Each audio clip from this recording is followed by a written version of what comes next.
नमस्कार मित्रांनो, मी अमित कांबळे. मित्रांनो, दैनंदिन जीवनामध्ये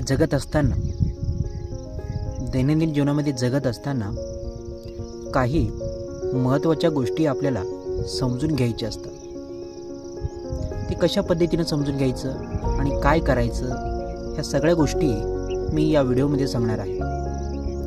त्यामुळं हा व्हिडिओ तुम्ही शेवटपर्यंत बघा. मित्रांनो, आपल्या दैनंदिन जीवनामध्ये बऱ्याच गोष्टी आपल्याला शिकण्यासारख्या असतात आणि बऱ्याच गोष्टी आपल्याला समजून घेण्यासारख्या असतात. हे आपल्या आजूबाजूच्या परिसराच्या माध्यमातूनच आणि आपल्या या जीवनाच्या माध्यमातूनच काही चांगल्या गोष्टी इतरांना द्यायचं, त्यांच्याकडनं चांगल्या गोष्टी आपण शिकून घ्यायचं आणि चांगल्या विचारांची देवाणघेवाण झाली पाहिजे. ह्याही सगळ्या गोष्टीचं आपण योग्यरीतीने विचार केला पाहिजे.